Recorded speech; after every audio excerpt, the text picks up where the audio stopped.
Bienvenue. Aujourd'hui, on se penche sur un document que beaucoup connaissent, le visa électronique. À première vue, c'est juste une formalité administrative, bien pratique. Mais et si ce simple document de voyage cachait en réalité une fonction bien plus secrète? Une fonction, disons, liée de très près à l'espionnage international. Alors, cette idée, elle peut surprendre, c'est vrai. Un e-visa, c'est avant tout un progrès, une façon de simplifier les voyages. Mais c'est justement là que le bas blesse. Et si cette commodité, cette simplicité, dissimulait en fait une vulnérabilité? Une vulnérabilité critique pour la sécurité nationale. Pour comprendre d'où vient le risque, il faut suivre le chemin des données. Le cœur du problème, c'est la centralisation. Il faut imaginer la quantité absolument phénoménale d'informations personnelles, et souvent très sensibles, que ces systèmes de visa collectent et stockent en un seul et même endroit. Et attention, on ne parle pas juste d'un nom et d'une photo. Non, ces plateformes, elles aspirent tout. L'identité complète, la profession, les itinéraires de voyage dans les moindres détails, et même les données biométriques. Bref, tout ce qu'il faut pour dresser un profil ultra détaillé de n'importe quel voyageur. Du coup, pour une agence de renseignement, de telles bases de données, c'est, et la citation le dit parfaitement, une véritable mine d'or. C'est l'outil rêvé pour cartographier les mouvements, les contacts, les réseaux d'un ressortissant étranger avec une précision redoutable. Évidemment, une mine d'or pareille, ça attire l'attention. Et c'est là qu'on entre dans le vif du sujet, le cyberespionnage. Ces systèmes deviennent, de fait, une cible de choix, une priorité absolue pour les opérations de surveillance étatique et les cyberattaques.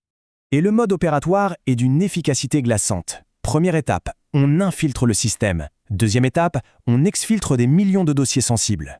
Et parfois, il y a une troisième étape, une sorte de coup de grâce. Le système est utilisé pour pousser des logiciels espions directement sur les ordinateurs des voyageurs via les documents de confirmation. Mais le plus troublant, c'est qu'il n'y a même pas toujours besoin d'une cyberattaque. Le système en lui-même, par sa conception, peut se transformer en un parfait outil de surveillance. Il permet à un État de suivre à la trace, en temps réel, l'entrée et la sortie d'individus bien spécifiques, des journalistes, des diplomates, des membres d'ONG. Et cette surveillance, ce n'est qu'un début, parce que le système de visa peut très vite passer d'un outil de collecte passive à une véritable arme de pression géopolitique, utilisée de manière très active. Ce tableau illustre parfaitement cette dualité.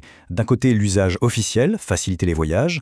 De l'autre, l'usage stratégique. On peut bloquer un diplomate, on peut altérer un dossier pour détruire la réputation de quelqu'un, ou même refuser un visa juste pour envoyer un message politique. Le même outil, deux usages radicalement différents. Et quand un simple document administratif devient une arme, les conséquences changent complètement d'échelle. On ne parle plus de simple tracas pour voyageurs, mais bien de menaces stratégiques qui peuvent affecter l'équilibre des forces entre les nations. Et là, les enjeux sont immenses. On peut démasquer des agents secrets en pleine mission, cartographier des réseaux d'influence entiers liés à une ambassade, compromettre l'anonymat de personnel sensible, et puis il y a la menace ultime, utiliser la simple possibilité d'une fuite de données comme une arme d'influence pour affaiblir un adversaire. Au final, tout ça nous ramène à un paradoxe.